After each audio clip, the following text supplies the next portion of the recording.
Adeline's POV. Dumilat ang mga mata ko at bahagya kong kinapa ang tabi ko. Kung nandoon pa ba ito? But it's sad to know dahil wala ng Hugo sa tabi ko sa akin pagising. Umupo ako tiningnan ng mainit na kama. Ano bang ina-expect mo, Adeline? Magstay pa rin siya sa tabi mo? Hindi ba kailangan niyang mag-adjust sa isa't isa? Alam mo na yan, hindi ba? Paalala ng utak ko para tumigil na ako sa aking kahibangan.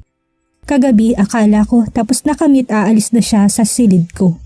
Ngunit hindi pa pala. Because Hugo took my body till midnight at naulit pa ng isang beses sa madaling araw. Hanggang sa nakatulugan ko na lang ang sobrang pagod sa ginawa naming pagpupuyat.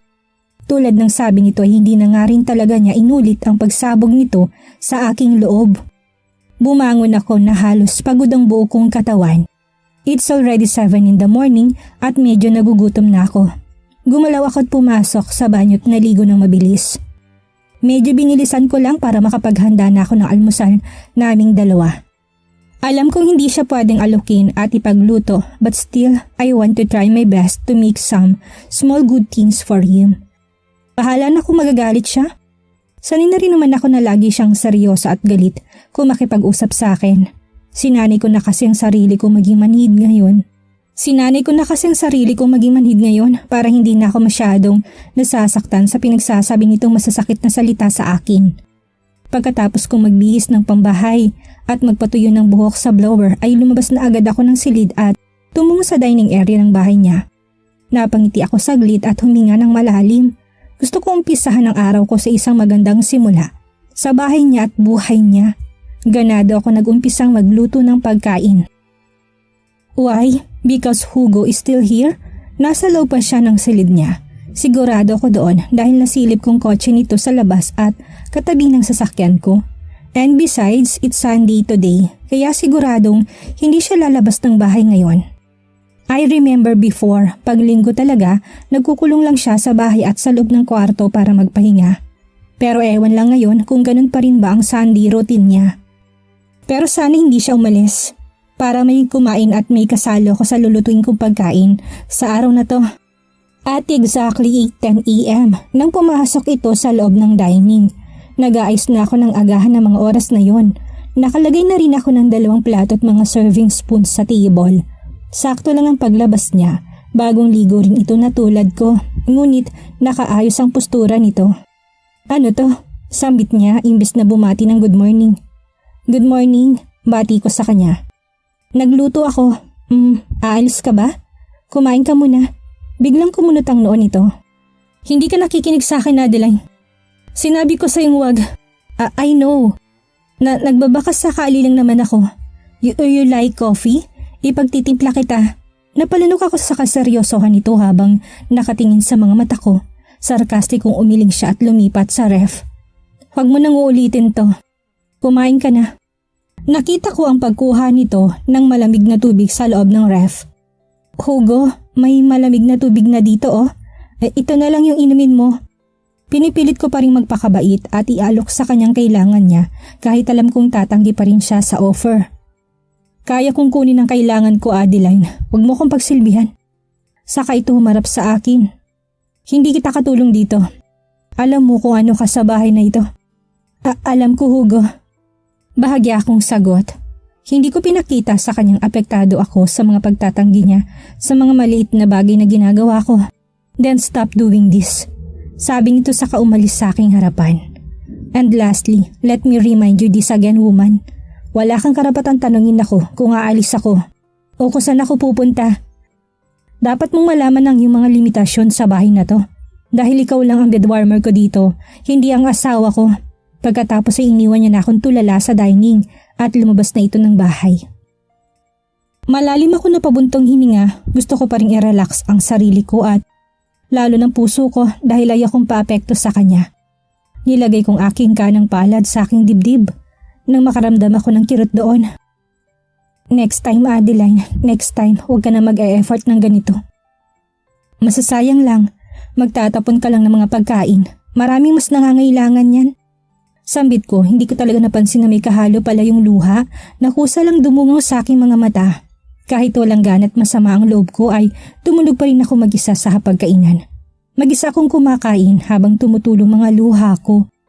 Ang hirap palang magpanggap at maging manhid-manhidan.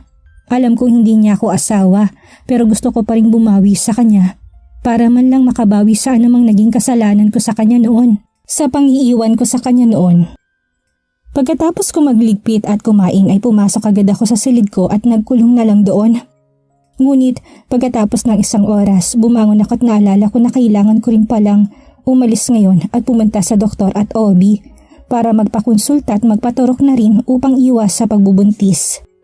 Agad akong kumilos at nagbihis ng damit pang alis. Shit! Nagmumura ako dahil hindi ko mailabas ang sasakyan ko sa garahe niya. Wala pa ring access ang sasakyan ko sa gate niya. At nagpasya na lang akong lumabas sa mini gate niya. Alam ko kasi ang passcode noon dahil binigay naman niya yun kagabi sa akin. Hindi naman ako nahirapang sumakay dahil may empty taxi na dumaan pagkalabas ko ng gate. Pagkaupo ko sa passenger ng taxi, nilabas ko kagad ang cellphone ko. Nagsisimula akong gumawa ng maikling mensahe para kay Hugo. Ipapaalam ko lang sana na umalis ako at may pupuntahan lang sandali. Ipapadala ko na sana pero may naalala ko. Isa ka lang bed warmer ko at hindi asawa ko. Diniscard ko na lang agad ang message ko para sa kanya. Tama siya, wala palang pakialamanan ng buhay namin sa isa't isa. We were only here for our bed warmer deal at kahit naman siguro magpaalam ako'y wala pa rin naman siyang pakialam sa mga lakad o gagawin ko sa buhay ko. Kahit siguro magtagal ako bago umuwi, wala pa rin siyang pakialam sa akin. Hey, long time no see my beautiful and blooming patient. Nakangiting binati ako ng OB ko nang magpakita ko sa klinik niya. Hi, Doktora Reyes. Ngumiti din ako tumupos sa harap ng table niya. Naligaw ka ata ngayon dito, Iha. Is there something wrong? Umiling ako dito. So how are you right now? I'm fine, Doc. Galing ho pala ako kay Doc Marshall, Doktora. Wika ako. And he suggests to go here para sa gusto ko sanang mangyari. What is it? I want to ask for help, Doc. Gusto ko sana magpaturok for birth control. Namumulang pagkakasabi ko dito. Sabi kasi ni Doc Marshall, hindi pa talaga ako pwedeng magbuntis sa ngayon. Yeah, bawal pa nga, Iha. Because your operation needs 4 to 5 years bago ka pwedeng magbuntis. Depende pa yan sa lagay ng tahi. Hindi ba aware ka naman dyan? Tumago ako. Yes, Doc. Kaya ako nandito kasi akong i-risk ang buhay ng anak ko. If ever man na mabubuntis ako ng walang birth control. So pwede mo ba akong turukan para makaiwas sa pagbubuntis, Doc? Maaari mo ba akong tulungan dito? Nagtataka itong tumitig sa akin. Okay, wala akong karapatang magtanong kung bakit mo to kailangan. Dahil ito'y masyadong personal at privacy mo na din. Pero Iha, hindi kasi tayo pwedeng magpasok lang na magpasok ng gamot sa katawan mo. Sabi nito. But if you really need that for safety, then you need to undergo some laboratory test to confirm na pwede ang gamot na ito para sa'yo. Nag-aalala kasi ako na baka itong isa sa maging dahilan para masumin ang function ng puso mo. Tumango ako. I understand, Doc. I'm willing to undergo the lab test. Gaano po katagal, Doc, para maturukan agad ako ng contraceptive injection na gusto ko? Ngumiti ito ng bahagya. Hindi naman naabot ng isang araw. Till 3 p.m. tayo para makuha ko agad ang urgent result na kailangan mo. Then I'm willing to wait, Doc. Thank you. Agad din ako inasikaso ng OB ko at ng nurse na kasama niyang nag-a-assist sa akin. Buti naman at kumain na muna ako bago pa pumunta sa clinic na yon. Doktora does all the requirements. Sinuri nitong mga pilat ko sa tiyan. Kinuha rin nilang blood pressure at sugar monitor ko. Pati ng heart pulse count at iba pa na hindi ko maintindihan. Umabot kami ng 2.5 oras sa lab testing namin yon. Naintindihan ko naman ang sobrang paghihigpit nila. Dahil na rin sa malubha kong sakit noon. Pati mga gamot ay issue sa akin dahil na rin yun sa unti-unting paghina ng function ng puso ko noon dahil sa mga gamot na sobrang matatapang ang pumapasok sa sistema ko para lang makasurvive ako sa sakit ko noon. Kaya nga ngayon, kailangan ko talagang mag-maintenance ng mga gamot sa puso ko. Get up, Adeline. Mga kalahating oras pang paghihintay para sa mga lab results mo. Come, let's take our merienda first habang wala pa. Tinulungan niya akong tumayo mula sa patient's bed nito, saka iniwan muna para makapagbihis na ako ng damit ko. Nagsalo-salo nga kami sa meriendang hinanda na sekretary nito. Kasama namin ang isang nurse na katulong nito sa klinik. Kahit nakakahiyaman ay pinaunlakan ko na lang ang obi ko na samahan silang kumain. Adeline, mabutit hindi ka nag-take ng mga pills para makaiwas sa pagbubuntis. Napaangat ako ng tingin sa tanong ni doktora. Hindi naman ho, Dok, dahil alam kong komplikado ang case ko. Kaya nga nagpakonsulta na lang muna talaga ako sa inyo ng mga doktor ko. That's good, Iha.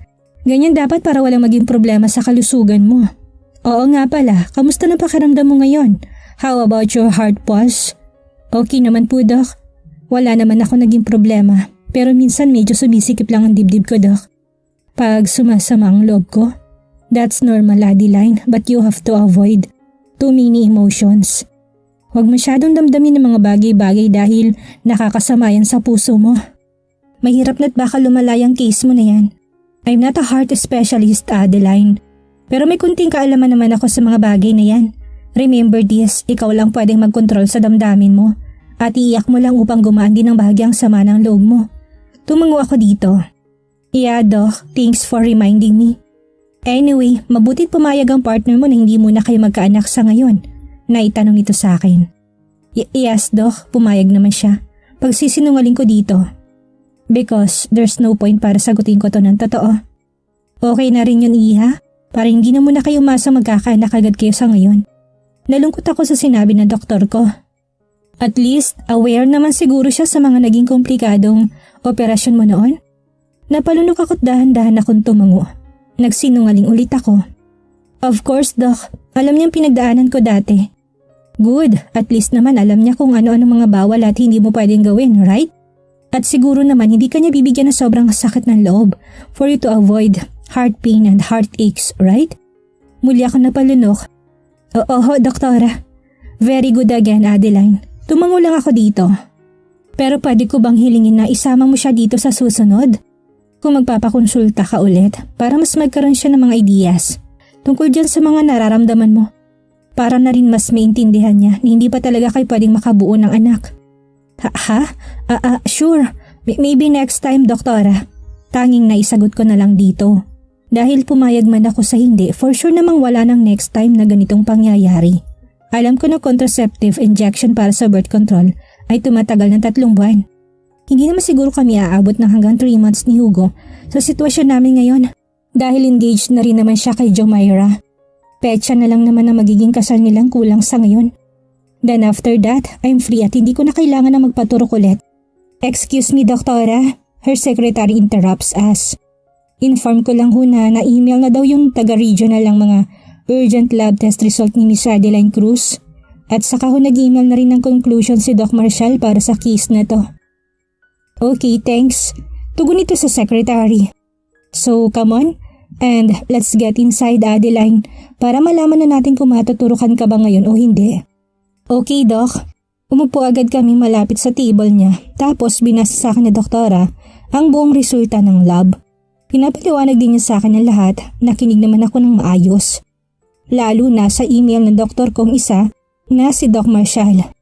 So overall, it is clear and okay, Adeline.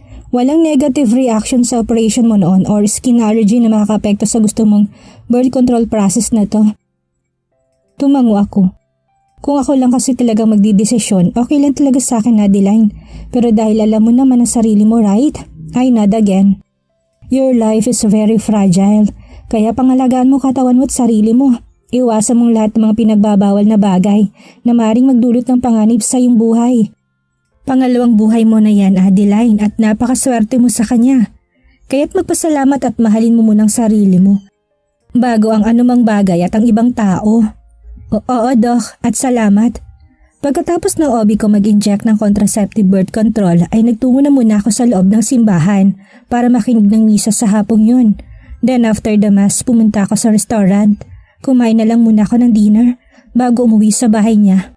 Pagod na kasi ako at ayoko magluto dahil sa namamanid ko pa rin ang turok sa kanang balikat ko. At lalong ayoko magluto, lalo pat wala naman akong kasamang kumain.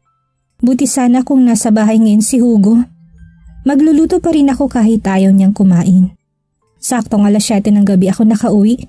Pagpasok ko pa lang sa minigate ay natanaw ko kagad ang kotse nito sa labas ng garahe. Bigla ako nakaramdam ng sigla dahil dito siya umuwi sa bahay niyang ito ngayon. Alam ko kasing marami siyang bahay. Kaya nakakapangamba kung uuwian niya ba ako sa bahay niyang ito o hindi. But at least dito pa rin at nandito pa rin siya. I pressed the passcode on the door para mabuksan ko yon at makapasok na agad ako. Hugo is in the corner of the living area. Nakaupo ito sa sofa at nakaharap ito sa pinapanood niyang movie sa flat screen. Seryoso ito nakatutok but then I think hindi siya nanonood ng movie. Kasi nasa malalim ito na pag-iisip sa ngayon. Napatingin din ako sa matapang na alak na iniinom nito sa ngayon. Saan ka nang galing? Narinig kong tanong nito nang pagkasarado ko pa lang ng pinto. Humarap ako dito. This time sa akin na ito nakatitig. May pinuntahan lang ako sandali. Sandali? You have gone for almost 10 hours?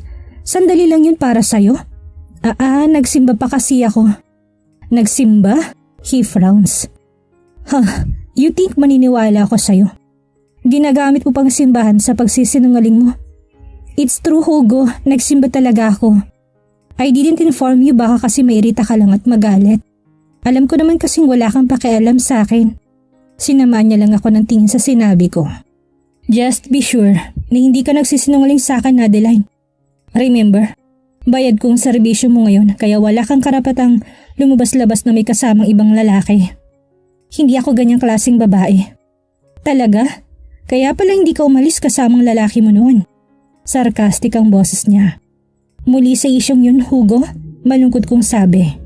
Matanong nga kita, napatunayan mo ba na lalaki ako noon? Bigla itong tumayot lumapit sa akin. Oo, you did.